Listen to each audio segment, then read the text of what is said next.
I'm Gentleman Josh Hill. I'm Aaron Jeffrey. I'm Johnson Jazz Busiest. I'm Mike Malott. I'm Raffian Stop. Tune into the Donttap Donttap podcast. podcast. Follow me on Twitter. Hey, I'm UFC President Dana White, and you're in the ring with Callum McGregor. A lot of people looking at certain fights and screaming certain things about, I think a lot of people really wanted to see Drew Dober win that fight. And I mean, he couldn't get off the ground, and he made a poor decision in going for, almost like a belly to belly, pretty much. He had that underhook in, and you go for it twice. You're not a wrestler, bro. Break distance and land. I'm actually curious to hear what you have to say about that, Jaden, because we had Elliot Marshall saying, like, sort of don't jump in and rush in. And I get that because he didn't want him to get taken down. But then he didn't rush in when he was landing in that third round. And I wonder if he had just pressed a little bit more on an angle somehow, if he could have got him out of there, and he just didn't. And Moicano comes in with, I think everybody wanted that speech anyway. So what do you guys think about that one? We'll start off with Dissection of Violence. Frankly, man, I that fight, I think I lost like my voice. I think I haven't been that mad at a fight for a while, just because it was such a clear path to victory, and Dober knew it, his coaches knew it, and he just kept doing dumb things. Given obviously his grappling's never been his strongest, I'm just kind of frustrated that it's like you're at a good gym with Gaethje, you have good looks in your gym. I would hope you can't get any better. It's like, I don't know. It's just so much frustration in that fight. I thought that coaches were doing their job. It's just Drew Dober's going to do it. Drew Dober's going to do. So there's not much else I could say about that fight that's positive. All I know is, other than Moicano's post-fight speech, that was amazing. But I was actually so angry I didn't even get to hear it. I just went to a different room to chill. Fair enough. Oh yeah, we've definitely quite a bit riding on that. What about you, Proper? I was riding the no distance like everyone else, hoping for just straight up violence. And I had it Moicano by sub or Dober by KO, take DKO. I mean, like everyone else. I did think about that. Moicano could have just exposed the grappling and just kind of laid on top. That was my one worry with taking the over, and sure enough, it bit me in the ass. Did think Dober would have a little bit of better fight IQ, though. I'm not going to lie to you. I thought even after going into the third, I thought, all right, Moicano's slowing down for sure. This guy has been grappling heavy, working hard for takedowns, hard for top control. This is your shot. And then I think he actually he stepped back, opened his hips, and threw him across and over. Yeah. I think I think he lost the fight in that moment. I think there was like 2.5 minutes left in the round. And I think he just bit himself in the ass. Like that's simple as that. It's an old dog, new trick, so it's going to be really hard to change up his striking. But I think the actual biggest problem isn't in that mistake at the end. It really isn't in his striking style. He comes forward, and although he hits really hard, and that's what you bank on, that's why I liked him as a dog. That's why we always pick him when he's plus money. But he doesn't come in on angles. He doesn't change angles, and he ends up just leaving his hips wide open for the takedown almost every time, or you can get in on the hips and push him back up against the cage. So, like, when he's not changing angles on the exit or on the entry, it is what it is. You have your coach telling you not to press forward, but that's all you can do to win. And if you're not going to land, then, he played in fear in that end of that round, and I think it cost him. So, that was a big one. And then obviously the need to, I like that, that kick to the face, to the grounded opponent. I mean, I like the kick to the face. Man, coming after Dober, I was thinking, man, there's no way it could get worse from that, fight IQ wise. It can't get any worse. Roman Dolidze enters the chat, and honestly, I love his coach. Eric's a good guy. We met in Toronto. He's a really good guy. He was doing everything possible to try to get Roman's mind right, trying to get him doing the right things. Roman is just, again, going to do what Roman's going to do. And frankly, man, that the grounded opponent rule has always been a problem. But like the story of the fight for me wasn't the grounded opponent rule. It's like what happened to Roman Dolidze, because he didn't, he had moments of brilliance, like his big flurries, but for the most part, it was like really hard to watch. Like I've seen better technique on low level, like amateur women's MMA. Like it was a rough thing to watch as a fan, hoping to see improvement and hoping to see like what is this extreme couture move done for his career. Really, really unfortunate. I hope he does get better from this, and I don't know, we'll see. But that's what I think you've seen the ceiling there. What do you think, Proper? Honestly, when I saw that this was a main event as a UFC Fight Night headliner, kind of stunned, not gonna lie, that they had Deleeds and a main event. I immediately thought Imavov was a hammer. He'd walk through him, and the only way for Deleeds to win would be a random funky submission that he gets when he's caught in a weird position. I mean, to me, this was the classic fight of, if you were on Deleeds this fight, it just shows me you don't do tape. Like, you don't do tape study, you don't do your history. I have said for the time and time again, Deleeds really doesn't have much to offer on the feet outside of having a chin, maybe gassing out his opponent, getting that submission, getting takedowns. That's kind of only path to victory. In terms of the grounded opponent, the rule, I know they're in the process of changing this rule, but it just needs to be clear. Like, there's so much gray area around when is he grounded. I think they've solved that. Apparently, like, it's like your knees need to be down. Like, you have to be right down on the ground. Like, they have it. They'll be actually showing it on the broadcast, I think, coming up. That's going to be adopted pretty much everywhere, but probably Toronto. Toronto, you know, they like to fuck around up here. So, I mean, Deleeds, and as you say, you know, you don't know what you're looking at as you're on Deleeds, and I'll clarify my ticket a little bit. I have a big prop usually that I'll, not on every one of my tickets that I put out, but my plays I put out, I put a big prop at the bottom, and I know it's probably like it's a lower percentage hit, but I did have a Deleeds sub there. But at the same time, I thought the fight wasn't going to go the distance. But as I walked it back, I talked with Harrington on Couch vs. the Coach, and my first initial thought was Imavov by decision. And then I started walking myself into Deleeds hasn't done 5 rounds, so it's probably not going to go the distance. Then I walk myself into Deleeds, you know, his only win condition is this. Then I walk myself into Imavov can land, and he actually, by rights, if Deleeds didn't have a long leash in that first round because he's a jiu-jitsu guy, that fight's over in a lot of fights. Oh, if anyone but Herb is in there, it's over. It's over. But like Dissection was saying, the biggest problem in that fight, and it shows his ceiling, is he ends up in 50-50 position up against the cage, and he's just over under and going back and forth and really doing absolutely nothing with it. And that's what he was a couple fights ago, that's what he was doing. He was sort of leaning on guys and doing not much with it, and I think he's been exposed here. So, but we will move forward. We don't need to, you know, talk about a fight night that, you know, really wasn't that great for most people, especially the Guru. He got lit up by Moicano too. But let's jump into some picks. I think we'll let Dissection. I mean, he was even loving it. Guru was loving that. I love when he gets ripped on, and he has good, you know, I don't agree with everything that I see that he puts out, but he has a good, you know, candor, and he could take shit, right? Yeah. But we'll let Dissection of Violence come in with his first pick. First picks of the card that stood out to me, Carlos Prates. I think it's Carlos. I could be wrong. This man is a demon. He is a problem on the feet. Man, like, he was, in my opinion, the standout of last year's season. Obviously, Tom Nolan was one of them as well. That didn't, you know, pan out great. I think the line is like reflecting the past 2 prospects from Dana White Contender Series. You know, Mike didn't, you know, get it done. And then, you know, Tom Nolan got fraud checks. So it was like not much people are gonna like take out of Dana White Contender Series. You know, they're probably either a fraud or, you know, maybe every once in a while we'll get a good one. So that's why I see the line being -200 as is now. I would line it personally -300. I think Carlos Prates is a demon, and I think if he senses any sort of weakness, and I know he's going to find it because Giles is the epitome of that. Obviously, he has got a bunch of skill, but he just, man, like, he's chinny. He's I don't know if he's old. I would have to check about that, but he's a veteran. So obviously, you know, we got to watch out for that. But other than like maybe getting him and maybe trying to grapple Giles, I don't know how that would happen, but I don't see Giles being the old cop man, salute Giles, throwing, you know, bombs. Like, he's not the same person. He's on the way out, and this is a setup spot. And not much else I could say other than Prates is that guy right now.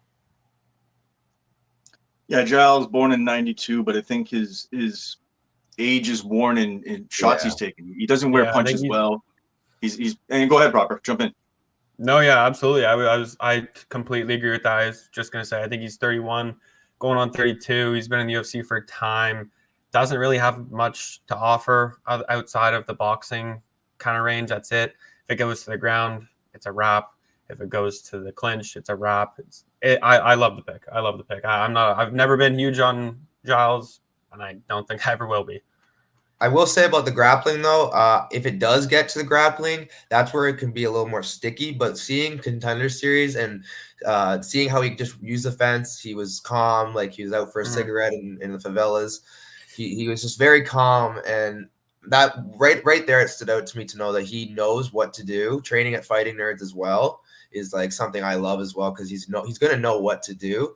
Unless his name's Lucas Almeida, I don't worry about this fight. So. Okay, and I'm actually, well, I was gonna come up with my spot, but yeah, no, with that, I think that practice he is devastating. Like his striking is there, and he's more of a, he has that finish, like he has that finisher in him. He wants to go finish the fight. Everything is impactful that he throws. I can see where you can say it can get a little bit slippery if we get grappling and maybe Giles tries to tire him out by sort of sticking him up a little bit and sort of seeing where that could go. But I don't know if Giles is really that vet savvy as far as, you know, dragging this deep and really doing something with it. I think he's just going to get taken out either early or late, like whatever way. Like if it's late, it's because he did vet it for a little bit, but he's going to get taken out eventually with you know, a combination of strikes, because he just doesn't wear punches well. He sort of falls back when he gets hit, and he just sort of doesn't take combinations well. So if Prados puts together at least you know, a 3-piece combination and lands 2 of them, it could be all that she wrote for him. So I'll come in with my first spot, and this is one that I put out already because I already had tape on it. Man, I think Petrosian's awesome in this spot, and I get that it's a pick him pretty much at this point right now, and you can get him actually a plus. Well, he's plus 105 at BetOnline yesterday. He's probably changed a little bit now, but minus 102 at FanDuel is where I got it. And Petrosian on the feet, this isn't even close. Like I think on the feet, if you look at the division of where I think that a finish happens 100%. If this stayed on the feet nonstop, I think Petrosian knocks him out 100%. If this went a couple rounds and they were on the ground, I think Petrosian could get back to his feet using the cage and whatever else. Now, I get that, you know, going in against a black belt of his caliber, there's the worry for the sub, but it's just like jiu-jitsu doesn't always translate. High-level jiu-jitsu doesn't always translate to MMA, and I just don't know if we're going to see Vieira really ever turn that corner. He's not there. Like his striking, he throws too much into his punches. He gasses himself. It's very evident. His punches almost have nothing on them almost right away. And although his striking did get a little bit more improved as far as technique where he can land combinations, it's just not quite there, man. And on the ground, you know, a black belt gets punched in the face, and I always say it, he loses the color. A shade drops off it. You know, and a black belt isn't, and not for every black belt, but it's for Vieira. I don't see him being able to pull out a big sub if he's getting, you know, hammered at some point on the ground or in a clinch somewhere. So does Petrosian get taken down? Sure. My question always was, you know, with Vieira, his jiu-jitsu is so good, but where's his wrestling at? His wrestling's not very good. He does jiu-jitsu type takedowns, and those don't really work in MMA. So, I mean, we saw that last night in the main event. Yeah, absolutely. I mean, Vieira's just the type of guy that's going to sub your lowest level competition in UFC. Like you send him with an unranked guy, someone who doesn't really have a ground game, that's perfect matchup for him. Anyone who's somewhat close to decent on the feet, decent in kickboxing in the clinch, who can keep the range at their own kind of whatever they want, is going to be his problem. And I love Petrosian kind of at a split line here. I think the longer it lasts, the more I like Petrosian too, just because you said Vieira gasses badly after one, and he does it to himself half the time. I swear, in fighter interviews the week of, he's like, yeah, no, I'm going to have a slower pace, goes out there first round and just throws it all on there on the table and just gasses. So I'll definitely be playing Petrosian to a split line. Yeah, so with this fight, I really like what you guys are saying, because I do agree. And everything you're saying, I agree with. The problem with this fight for me is with these fights, I like to go live. Just because I don't know what to expect with Vieira, because I know you say his cardio isn't great, and I agree it's not amazing. But the thing with his cardio is he pushes through the fatigue, unless you're fighting someone like a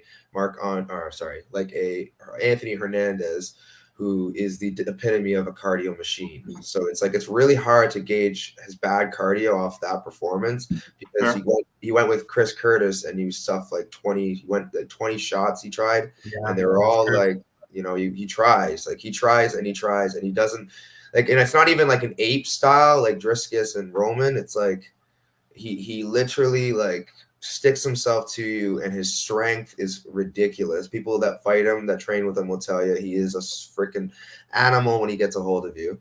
But the problem with this fight that I also see, like, is what your guys are saying is Petrosian.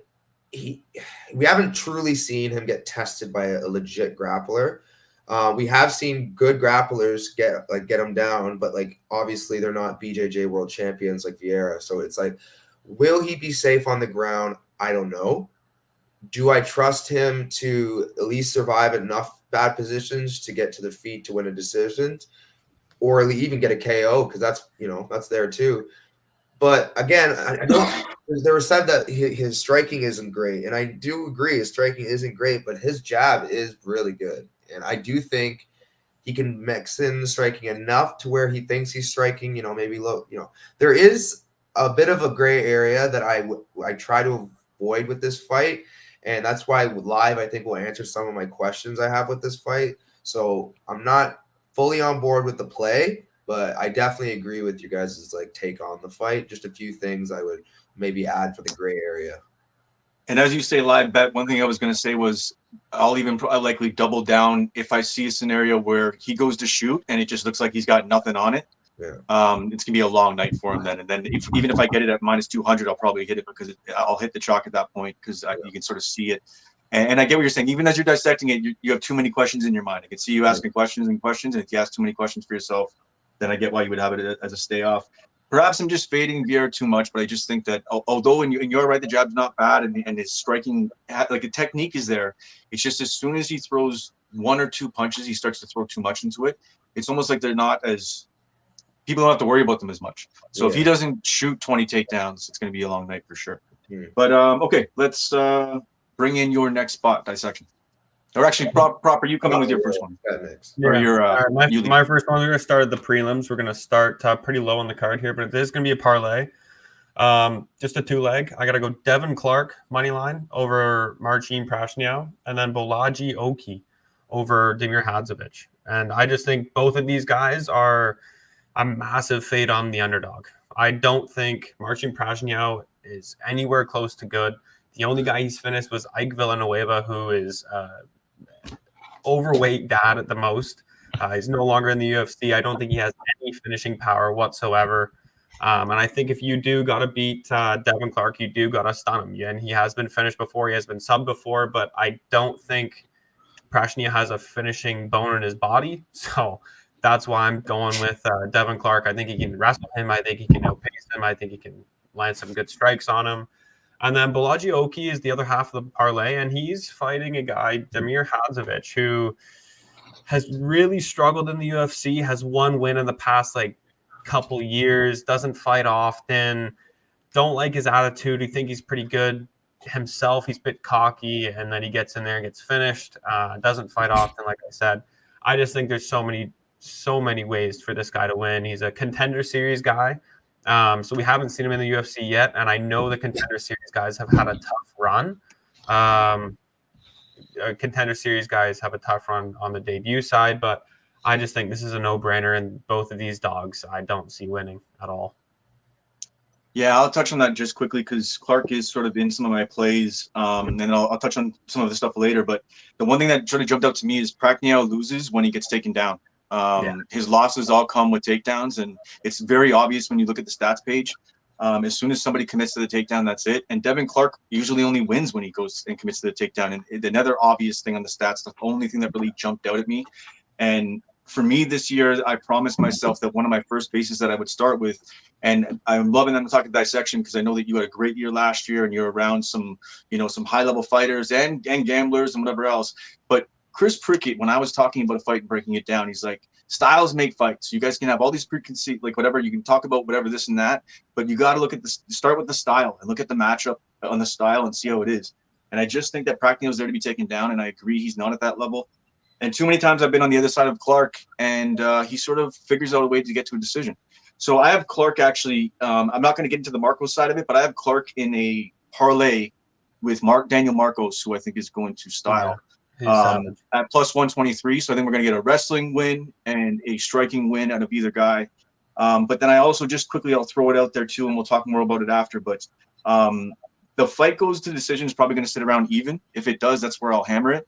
If it's not, and there's not enough value, and it's a little bit more minus 120, whatever it is, then I'll hit the over at minus 170, because I think it's going to go over.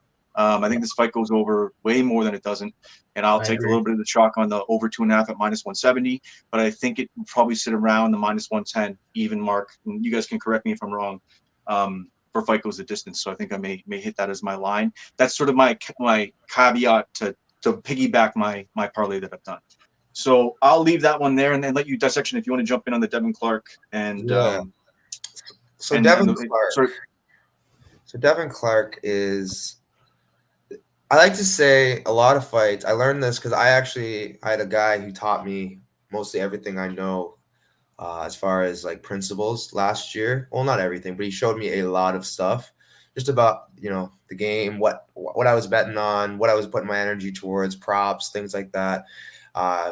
Two things he told me with props are, most of the time they're a waste of money unless you already had that in mind before the props came out. You already said, oh yeah, like, you know what I mean? Very rarely you're going to find a prop that, you didn't see already before the fight.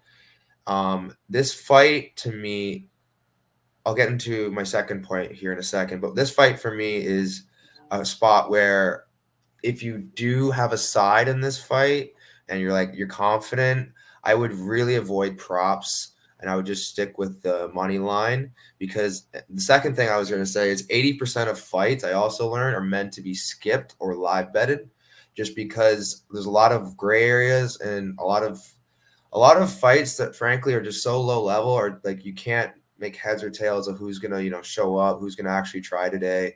And I think this is one of those fights where it's like, I wouldn't even tell my enemy to bet this fight, just because frankly I can't trust them either. And Clark's a little more reliable as far as like he wants it and he at least goes for it, but he's a bit of a meathead too. So it's like I could see Pacquiao just outpointing him to a decision. So it's like it's one of those fights I frankly am going to go get maybe a coffee or something and come back. I know you never know. Like after first round, I'm going to see how it goes. But then if it's just like a hugging match against the fence or a kickboxing, I'm going to leave because frankly, it's not worth it. But the second fight, I think you said Oki. I think you said Oki. So Oki, I don't have a huge take on this fight just because I still have a little more tape to do on Oki.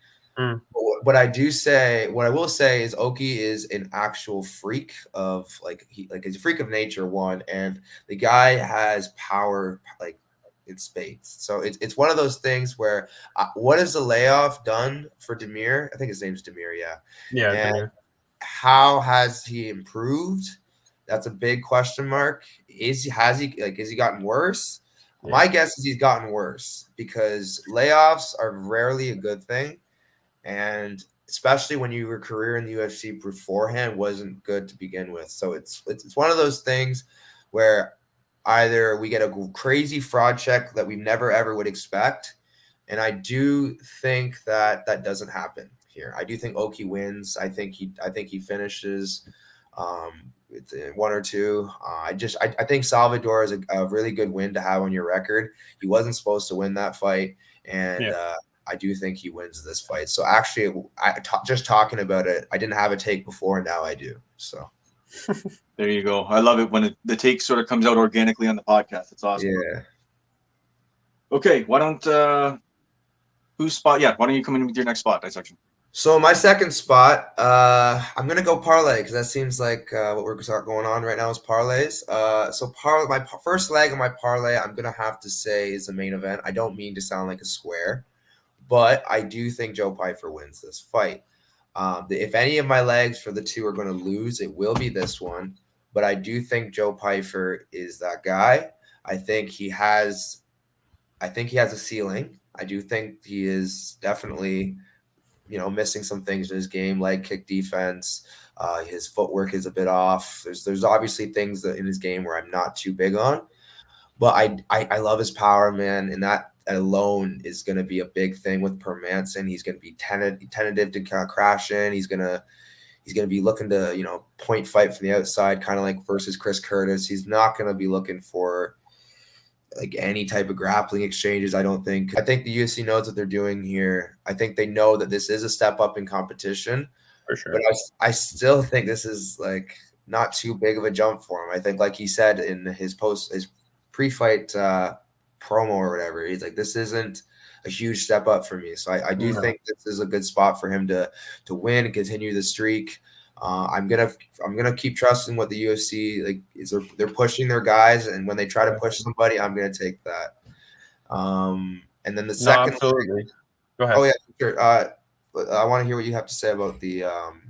I just think Hermansson is the perfect guy to put up against Joe Pyfer for the ranking, the style, the way his career is going, the age, everything. I mean, you said it yourself. When the UFC wants to push a message, they usually do it successfully. I posted a video on my Instagram last week about Themba Garimbo getting an absolute layup because they want this guy to win. He's marketable. Yeah. He's stylish. He's funky. He's good on the feet. He has a great story.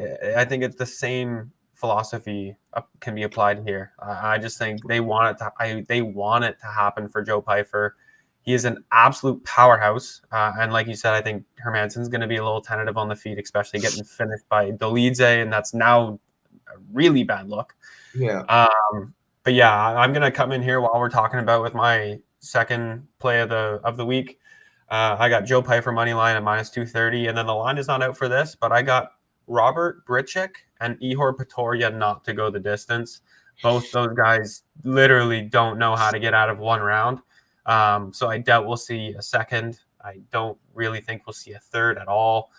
I think he knocks Ihor out in the first round. Yeah, Ihor's not that good. He's a finisher bust kind of guy, and it happens in the first round. So I'll take Pyfer money line and that under. It's probably going to be really big juice, but maybe we ride with the under 2.5, whatever. You're just getting degen on it and pairing things up. I would say Ihor's trading at Extreme Couture now, but like, what is that going to mean? Like, it's been like 2 weeks, you know. Like, I don't think it's not going to matter. And but I do the think thing about his opponent, like he's coming in short notice. He's cutting down weight, and then on top of that, his opponent actually like he doesn't rush in, but he lands pretty cleanly. He's not like, he is hittable, but like he's a little bit more clean with the striking than Ihor is, and I just think he's going to put him out quick. Pottiero was supposed to get matched up against Derive, I think. Albert Derive, and that would have been an even bigger squash match. So I'm glad we're getting at least something. I actually really like that Albert Derive spot a little more, to be honest. Just because there's a little more unknowns. With Pateria, he's dropping a weight class, right? For this, is he? Yeah. I think he's going to middleweight for heavyweight. Yeah, Ihor's dropping a weight class. So that's another thing that that's never a good look. I didn't even know that. Round 1 KO speaks to me. Huge fan. I was already on Robert beforehand. But yeah, he doesn't rush in, man. He's calculated. Like he lands big, but he doesn't rush in, and I see Ihor going to sleep. But my second leg for the parlay, my second leg, I'm gonna have to include Gregory Robocop Rodriguez. I just, man, if the UFC didn't like Brad Tavares, I wouldn't be surprised, because frankly, they're doing him no favors. He is on the twilight of his career, and they're giving him savage after savage. They tried to give him a layup with Weidman last time, and it did not work out. Weidman with one or two legs, both legs were done. He's still walking him down, still making him uncomfortable. And if he can do that, imagine what RoboCop will do to this man. Like, I honestly, it scares me to think of what Brad Tavares at this stage his career is going to look like. He's a bit of a resume builder at this point in his career, right? Like, he's a name that's beatable, and he's a decent test, but it's like he's pretty much on his way out. Like, he's fought a lot, dude. He should just hang him up at this point. I think, or just pick better fights, like the fights that you want to have legacy fights with guys that what's the point of taking these risks? It's like get a decent manager, So it's like I don't know, but it is what it is. Like you can have that attitude towards it, or you can say, oh, at least the guys try and fight the best, and because some people have that mentality. They're like, I only want to fight the best, and if I can't, then I don't want to do it. So frankly, there's two ways you could look at it, and it is what it is. But that's my two piece, and I'd like to hear what you guys have. as well. I think So I your heard two-piece is say it again, and then I'm going to get Proper to say it again, and then I'll close mine out, and we'll get the parlays out of the way. So my parlay is Joe Pyfer money line, and then we got Gregory Rodriguez to create plus money. I think that's a solid 2-teamer. I try not to create anything more than 2 to 3 on a max play or a main play or any play, in my opinion, unless it's a small play for fun. Is just getting too risky for my style. Yeah, and my second pick is Joe Pyfer money line, going with Joe Body Bags, easy. And then the second one is the Bridchick and Bateria under. Might be under 2.5, might be not to start round 3. Whatever the odds are, I think it's going to be pretty juicy, but that should get us around like minus 150, I'm hoping. And you're parlaying that up? Yeah. Okay. Yeah. All right. Yeah. So my second leg to my parlay that I had, and I know that, with Clark, I get what you're saying with as far as the inconsistency of him and how I'm probably going to be at points going, oh, why did I do this to myself? Why am I sweating so goddamn hard? But I'm going with the styles versus matchups. It's either going to, put a big smile on my face or make me go, fuck, he was right. But the second part of that leg is Daniel Marcos. I think against Richie Lang just, although like his volume has gotten a little bit better, but he throws such big shots and they're wide out. And I just think a sniper like Marcos is going to land 3 to his 1 and land at will from angles whenever he wants, wherever he wants. And if Lang doesn't try to mix it, and even on the cage, like it's not, Marcos is just a killer. This Peruvian contingent coming up now is just something else. And I just think that it's a clear victory for him, whether it's a decision or not. He's smart. He's okay with picking you apart and beating you up for 3 rounds and winning a solid, dominant decision. I'm okay with that. That's someone who I feel a lot more solid in. But with that is plus 123, Clark and Marcos. But I'll come in with my last spot, and then I know it's been a little bit of a mixed mash. I'll organize it all after the fact. But my last spot is actually Joe Bodybags Pyfer. I couldn't not have him as a pick, and it's inside the distance. I'm not even going to go money line on it. I think he gets him out of there. I just think that the guy hits so goddamn hard, and everybody that talks about him that's trained with him talks about it like it's supernatural. I mean, he beat Francis Ngannou's number, they say, at the PI, right, on that machine. And I know that's a machine. It is what it is. Mm-hmm. But the guy, well, there is definitely holes, and I see that dissection where there is going to be a moment to fade him and capitalize on it. The reality with Pyfer is if it hits the ground, which I think is Hermansson's sort of trying to be dominant and keep this on the ground and try to run sort of a grapple-heavy top game, whatever, but Pyfer's sick on the ground, and he's aggressive on the ground.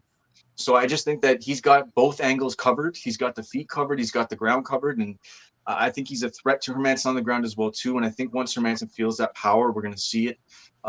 I mean, this might be one where, depending on how that first round plays out, there may be value in a live bet as well, too. But at the same time, I'm on Pyfer beforehand. I like him inside the distance. I think that although I really think strongly it's a KO, I mean, you never know a sub could happen out of this in a scramble on the ground. So go safe with inside the distance. I just don't see this. The books are saying this fight doesn't go like over 2.5 pretty much. So I'm going to go with the guy I think is going to win and his win condition as well, too. But I'll probably hit the money line as well as a caveat just to sort of back it up because I feel strongly about this one. I have actually something to say about your Marcos pick. Mm-hmm. So Marcos is a character because he's got so much talent. His footwork's very nice. He's very pretty with his striking. And he could definitely find a KO. If anything, I would lean Marcus KO. And money line is good too, because money line's always usually the safer option than a prop. But with this fight, if this goes to a split, I wouldn't be shocked because Aori, he's hittable, he's chinny-ish, like he can be put away. He's been put away before. The thing with him though, he doesn't blink. Because, I don't know why it's so common over there. They don't blink. And it helps him in these tight pocket exchanges. And Marcos is not comfortable in these in-pocket exchanges. And I really worry with Marcos in that third round with Davey Grant. He was panicking. And there's going to be a point in his career where, I don't know if it's this fight, I don't know if it's next fight, but he's going to panic and he's going to get fraud checked. I just think earlier in his career before Contender Series, his tape is horrific. Like he can't get up. It's just not a good look. And I think that's very telling. Because if you keep taking him at face value, I feel like people are gonna finally like walk into a trap where it's gonna be like -300, -400. People are gonna think, oh, this guy is so talented. He's like Jonathan Martinez, but whatever weight this is, bantamweight, or no, yeah, they're the same weight class. Anyways, I think this is a fight where I'd play live again, because again, 80% of the fights I just wouldn't play or play live, and this is one of them because I don't have a strong conviction in Marcos yet. I think Marcos has the skill to win this fight. I think he can outpoint his way to a victory, but Iori's not like, if you even watched Jeff Molina, who tried that same thing to outpoint him, you land there, every other shot was a big shot. It's kind of like Marcos' style. He will not let you play that style comfortably. He will be in your face. Early, it's going to be, not a worry because Marcos is fresh. But round 2 and round 3, I can see this getting real sticky. So that's the only thing I have to say about that fight. But I am with you on Marcos' side. I do think Marcos should be able to win this fight. I'm not confident in it. It's more of like a lean on my part. I've been back and forth on this fight. So, but yeah, that's the only thing I got to say about that fight.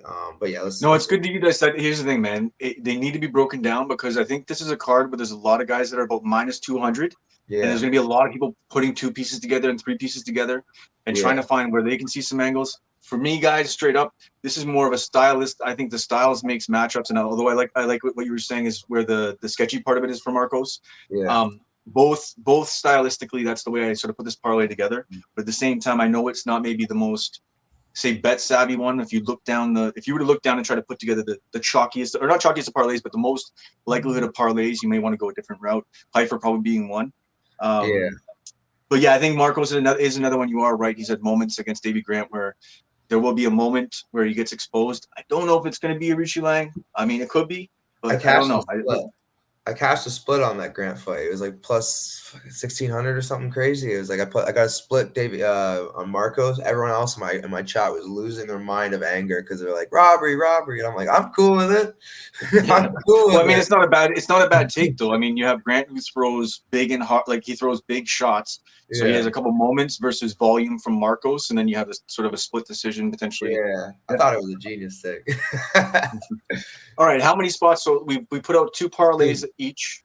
Proper, you got all your spots out. Dissection, you got your final spot, I think. I got one more. And Proper, you got a spot too. Okay. Let's go Proper first. All right, I'm hitting the co-main event this weekend. I love my boy Andre Fili, but I don't think he's getting it done this weekend against Dan Ige. There's a fine line of when Andre Fili wins and loses, and I think whenever he steps up in competition, it's a loss. I mean, you just look at his record. I don't have it up right here, but there's a fine line of when he steps up in competition, he can get finished, he can get lose by a decision, he can get dominated, he can make it close, but he just never seems to find a win. And unfortunately for this, I only see him winning by finish, and Dan Ige's never been finished. So it made my decision very easy. I don't see Dan Ige getting finished, and I don't see Andre Fili getting the finish. So it's just easy. I honestly don't mind the prop by Dan Ige decision. Really don't mind that at all. I might throw a sprinkle on that, but to be safe, I'll just hit the money line. I'm probably going to play a KO on that just because, it's like a system play at this point with Fili that, anyone with power is a good chance of KOing them. That fight for me, I'm on Ige. I love Ige here. -175 for me is it's about right around where I'd line it. Yeah, so exactly. It's not too much, but it's not, it's not ideal. It's unplayable. It's still playable somewhat, but it's one of those lines I would still parlay. Just because I do think he could also win by decision as well. I could think the style of Fili. He's very throwing things out there. If he would just wrestle, the man can wrestle. He can just wrestle. I know he can strike too, but just wrestle. Just That's wrestle. another thing. It could happen. So it's for me. I'm not touching this fight just because Ige let me down so badly with Oh, Mitchell. Mitchell. That fight Oh, killed me, Mitchell. man. I made a video package. I was all in on Ige in that Oh. fight. I thought he was going to keep it on the feet enough to land big moments. And That was frustrating.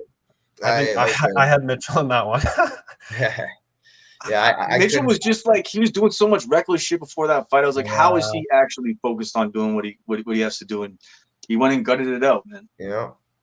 But yeah, to finish off my picks, I gotta go with someone that no one's probably picking this week, and I did that last week and it paid off.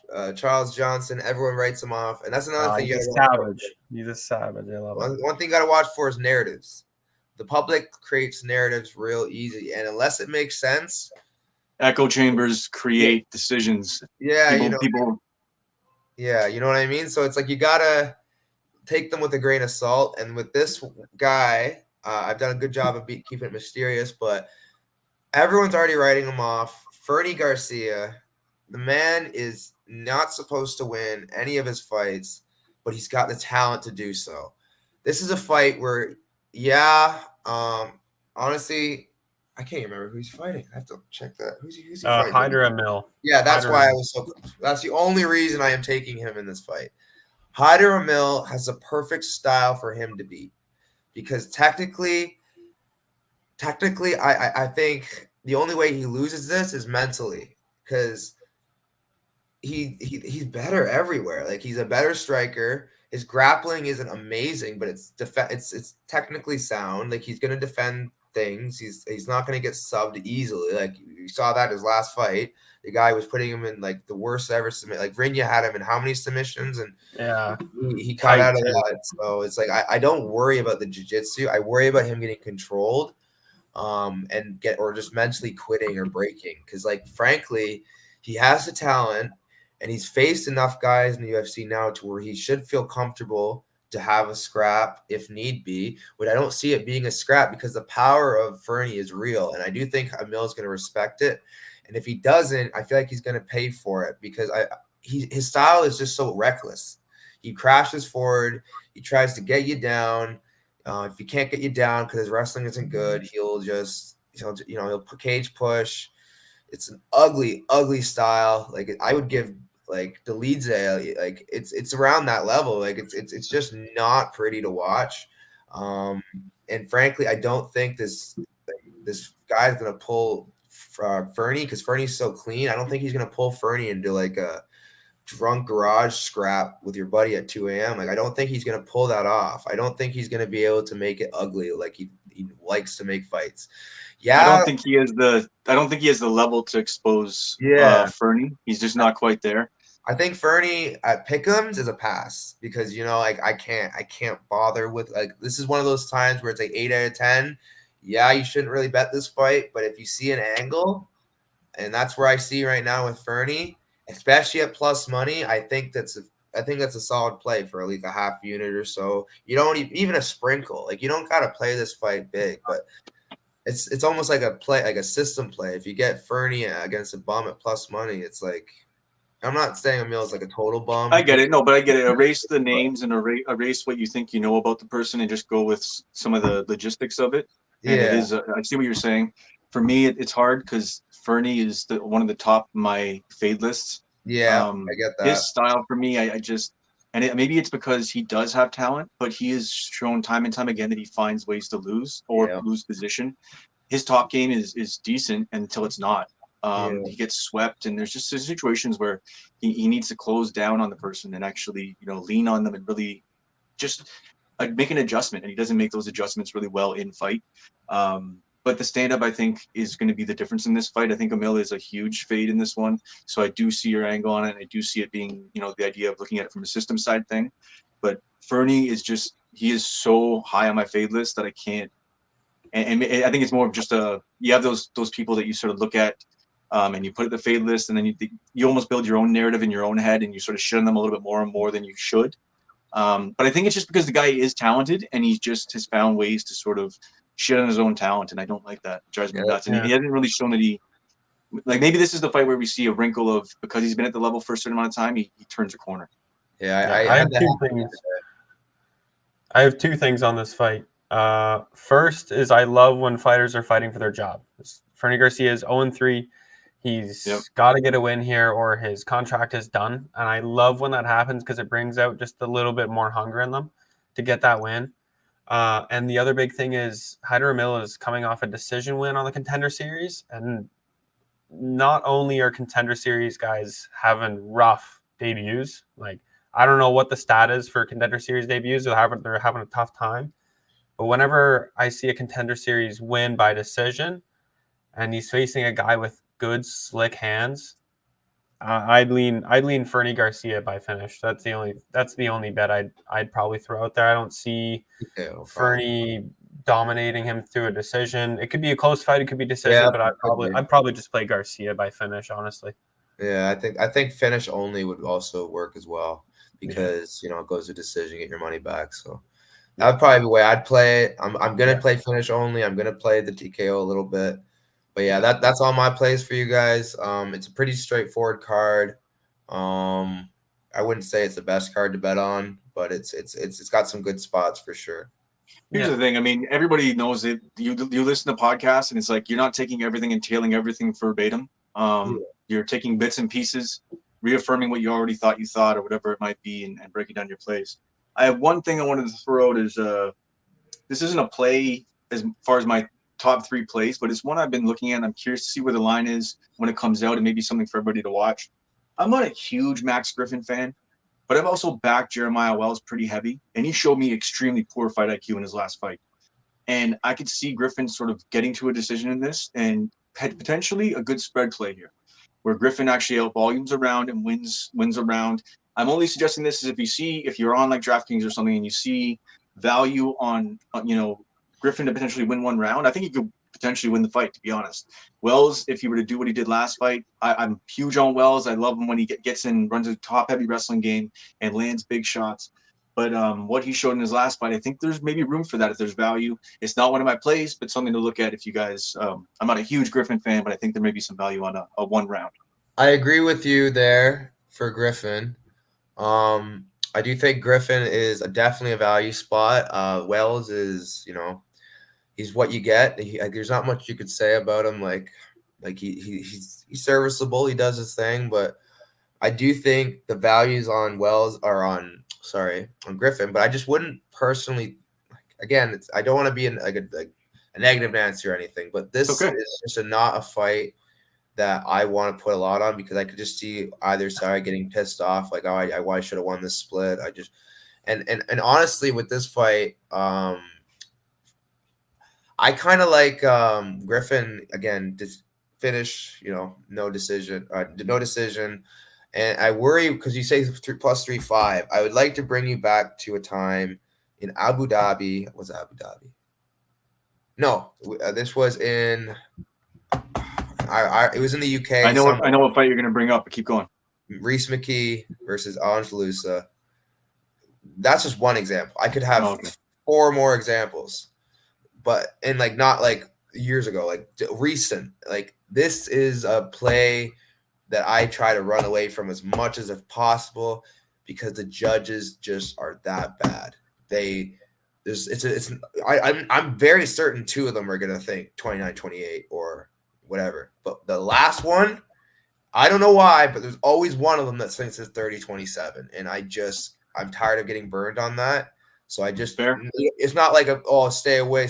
And don't feel you're coming in negative by doing that, dude. You're 100% right. Cause that is something I've felt. I love the spread plays when they started coming out and we were able to do them. Yeah. But I've also felt that at points. Like, I mean, look at last week. It really burned me. And I know you wanted to get the sub on McCann. I was on a Belbita 1 round. I thought she might be able to stay off the cage and land a little bit more volume on one of the rounds. And I thought that fight was going to a decision. I did not see it ending inside the distance. I know she'd been working on her grappling. I didn't see Molly finishing her inside the distance. And sure enough, that spread play was worth absolutely nothing. So definitely see that. I like the sub because, again, I don't want to get back into the old card, but for this fight, man, like one's training at Next Gen with I'm not saying that the coaches are much better, but what I'm saying is she has made a lot in the UFC. She has look at her teeth, for God's sake. she has what she needs to get to where she needs to be. Whereas Diana is still in a position where she's like not doing the things that you need to do to be a world champion. And I just feel like it was one of those fights where it's one person has the tools to, succeed and is actually doing the things they need to do to succeed, grappling tournaments, training all the time, looking like shredded at the weigh-ins. And then there's Belbita at the weigh-ins with her makeup on, very drained looking. Like, frankly, I couldn't get behind a Diana pick. I really thought that Molly was going to get the win. I didn't think it was going to be that quick. But yeah, the sub is going to be something I'm going to be kicking myself for a little bit, because Meatball sub was all over Twitter. And yeah, it is what it is. And that's an example of a fight where I was more looking at it. It was women's MMA. I thought it was going to go to decision. I looked at it from that angle, more of a system play rather than personally where it could play out. But I thought that, at least some of the grappling would hold up if it went to the ground. But it is what it is. Yeah. And what I love is having contradictions going back and forth between the three of us when we're doing it. I mean, Billy brings contradiction to me every time from Pub Sports Radio. Every time I talk, and it's the reality is people listen in, they want to hear us break down, and if we all agreed, it would be boring as shit. So I mean, the idea of doing this and breaking it down, hopefully people get a little bit nuggets and tidbits so they can add value to their lines going into the week. I wish I could have joined you on the Harrington one. I was sicker than a dog, and man, because that Harrington's walking away with the championship. He's just going to be on the show he's just going to be a co-host now. He's just a couch.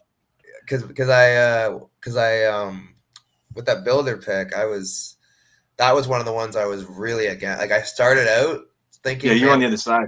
I started out thinking this could be close, and then I saw the knee sleeve, and I was like, oh, maybe builder's actually gonna get it. And then first round, I said, because like tape, if I'm just listening by pure tape, Lee is negative 800, but I'm not going by tape. I was going by circumstances and.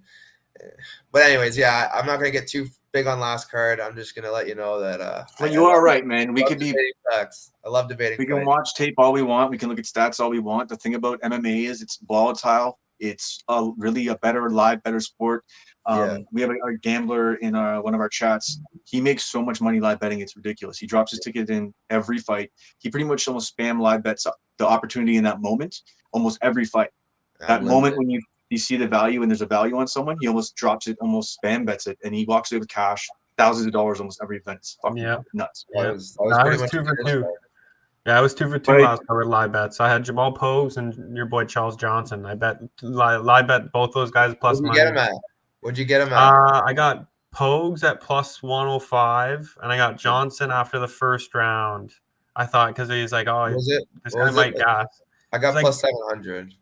I was gonna say I got like plus 360 maybe. Might have been right after the first round. Doesn't that suck when you get like a plus 700 and then you press okay, and then it goes down to plus 350 and you're like, yeah, the line's been taken down. You're like, it's just, you gotta be quick. And another thing that pisses me off is DraftKings they're scumbags. They limit you to pennies. Bro. They're not even like consistent with it. They're not like, you can only bet $100 on each play. It's you can bet $785 on here or $363 on. It's like they're so weird with it. It's like I've never felt a more like scummy. Like, obviously they got their good qualities too, but it's like, man, it's terrible over there. So I've been usually using BetMGM, Bet365. Bet365 has its problems too, but I haven't had to deal with it yet. So I'm getting rinsed through bookies because bookies are preventing me from doing what I want to do. But what was your unit last year? What was your units for your plus? Let's go. Oh man, so I started at 20 a unit.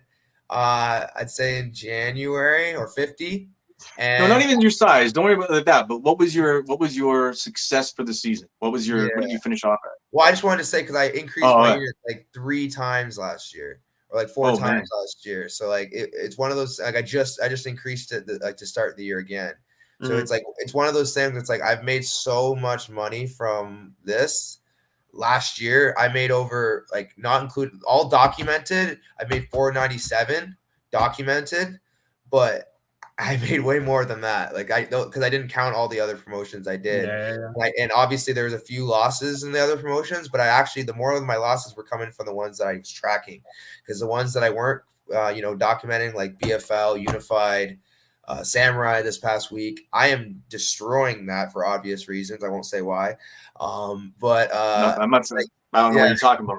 Exactly. But other than that, like even Fury, Power Slap, BKFC, I know it's all so well, and things that I don't have, you know, are the things that I don't have were like I don't know, CFFC, and I wasn't getting the shine for that. So this year I'm only up 20, but that's still better than a lot of people. So it's like, you know, I gotta keep increasing the unit size, eventually get to that 1K mark, you know, because then I can start being a, you know, big baller like the rest of them. But you know, it's been a journey, bro, and honestly, like I'm just grateful for last year because it gave me 3 vacations, fucking best. I look forward to having you both on the show this season, and bringing in as many people who have different, not even just different angles and different approaches to things, but bringing on people who are more looking at this from a professional angle, a professional, you know, because for me, it's not a full-on professional thing. For me, I'm a host of a podcast. I don't need to be the guy. I want to bring the guys on. I want to bring the guys on that are going to really break things down and even correct me at points and take my fan bullshit and guide it in a way, because that's going to help guide people to the right bets and the right window. So 100%. Definitely look forward to having you both on again, and I may bug one of you guys to jump on and maybe dissection actually for Couch and the Coach. We'll talk a little bit later about that.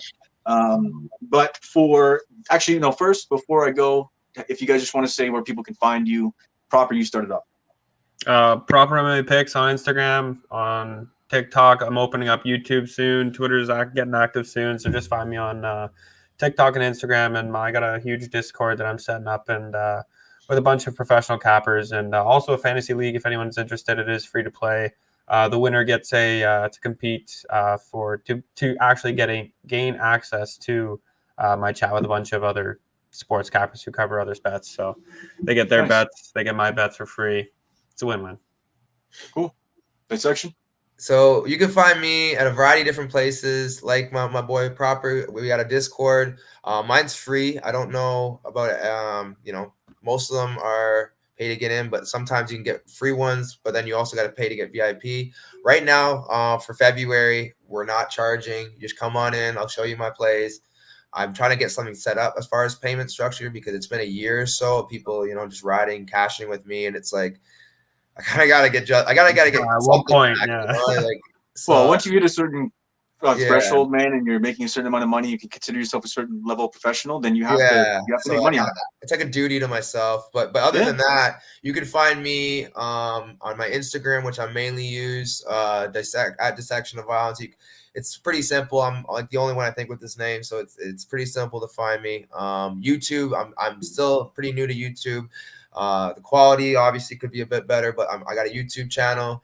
Twitter is I like Twitter mostly for, like, you know, jokes, memes, and stuff like that. I don't usually post plays there. It's just mostly for jokes. So Twitter is like it's like a business page, personal page, a little bit of both. But yeah, man, just find me anywhere. I'm usually somewhere. But yeah, I appreciate you bringing me on, eh? For Proper MMA, for Dissection of Violence, I'm Callum McGregor. Tune into the Donttap podcast. Got a really high fight IQ. For this fight, I'm telling you, it's a flip of a coin. Level